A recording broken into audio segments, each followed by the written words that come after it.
Hi friends, இன்னைக்கு important questions from SSC CGL maths questions பார்க்க போகிறோம். இதில் வந்து பர்சன்டேஜ் இன்க்ரீஸிங் பர்சன்டேஜ் டிக்ரீஸிங் இந்த மாதிரி சம் கொடுத்தாங்கன்னா எப்படி பண்ணணும் அப்படின்னு பார்க்க போகிறோம். கொஸ்டின் ஃபஸ்ட்டு ரீட் பண்ணிக்கலாம். The cost of apples is increased by 20% and then decreased by 20%. What is the net percentage decrease? So 20% increase ஆகிருக்கு, அதுக்கப்புறம் 20% டிக்ரீஸ் ஆகிருக்கு. இதோட நெட் பர்சன்டேஜ் ஆஃப் டிக்ரீஸ் வந்து கேட்டிருக்காங்க. ஓகே, ஸோ நம்ம அதுக்கு என்ன பண்ணலான்னா, ஃபர்ஸ்ட் வந்து நம்ம ஒரு பர்சன்டேஜ்ன்றதை என்ன அமௌண்ட்டுன்றது கொடுக்கல. ஸோ 100%ன்றதுனால நம்ம 100 rupeesன்னு எக்ஸாம்பிளுக்கு வச்சுக்குவோம். So let the price of apple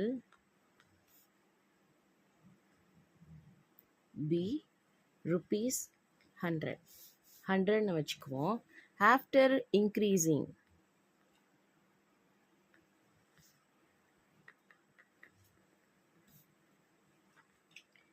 it is இப்போ 100 rupees வந்து நம்ம எக்ஸாம்பிளாக வச்சுருக்கிறோம். எப்போதுமே ஒரு அமௌண்ட்டு கொடுக்கல அப்படின்னா நம்ம என்ன பண்ணணும்னா 100 rupeesன்னு தான் நம்ம வச்சுக்கணும்.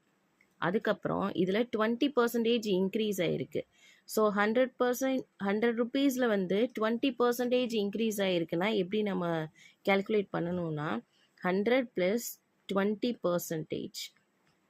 ஸோ 100 கேன்சல் ஆகிடுச்சு. ஸோ 20. ஓகே, இது வந்து இன்க்ரீஸ் ஆகிருக்கு. இந்த 20 rupeesஐ வந்து 20 rupees வந்து இன்க்ரீஸ் ஆகிருக்கு. இதோட ஆட் பண்ணிக்கணும். Therefore 120 rupees. Okay, so increase ஆனதுக்கப்புறம் 120 rupeesன்னு இருக்கு. இதுக்கப்புறம் என்ன பண்ணுது, ஆஃப்டர் டிக்ரீசிங் இதுக்கப்புறம் 20% வந்து டிக்ரீஸ் ஆகிருக்கு.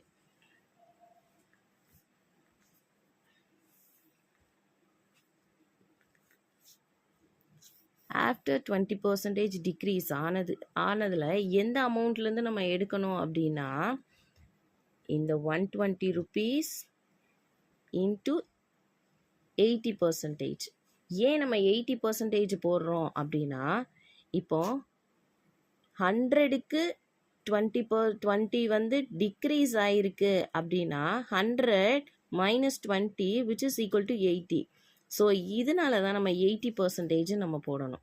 ஸோ 120, இந்த 120லேருந்து 20% டிக்ரீஸ் ஆகிருக்கு. ஸோ 80 வந்து டிவைடட் பை 100 கேன்சல் பண்ணோன்னா என்ன கிடைக்கும்,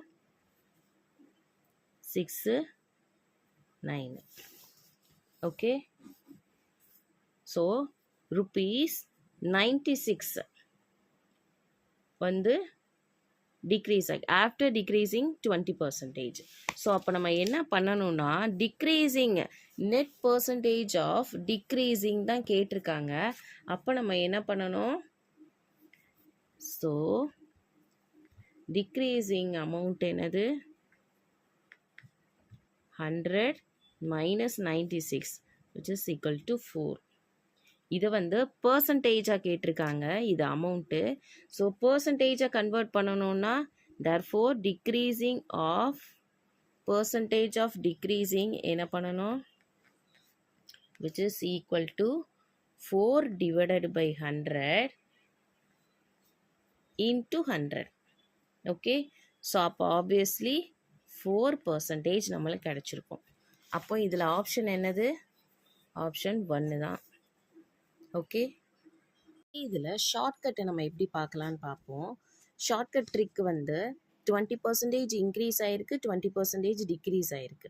ஓகே, ஸோ இப்போ 100 வந்து 20ஆல் நம்ம டிவைட் பண்ணோன்னா எத்தனை பார்ட்ஸ் நம்மளுக்கு கிடைக்கும், 5 பார்ட்ஸ் கிடைக்கும். ஸோ இப்போ பிஃபோர் வந்து இன்க்ரீசிங் எத்தனை பார்ட்ஸ் இருக்கும், 100ல் 5 பார்ட்ஸ் இருக்கும், 5 பார்ட்ஸு. ஸோ 20% இன்க்ரீஸ் ஆச்சுன்னா 1 more பார்ட் வந்து ஆட் ஆகும். ஸோ 6. ஓகே, அதே மாதிரி டிக்ரீஸ் ஆகிறதா இருந்தாலும் முன்னாடி என்ன இருக்கும், அதே 5 தான் இருக்கும். ஓகே. இப்போ டிக்ரீஸ் ஆயிடுச்சு அப்படின்னா ஒரு பார்ட்டு இதுலேருந்து மைனஸ் ஆயிரும். 5 மைனஸ் 1 வந்து 4. ஸோ நெட்டு என்ன கிடைக்கும் நம்மளுக்கு?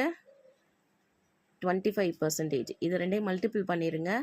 5 into 5 25. இது ரெண்டையும் மல்டிபிள் பண்ணால் 6 into 4 24. ஸோ நெட் பர்சன்டேஜ் எப்படி கண்டுபிடிக்கணும் அப்படின்னா,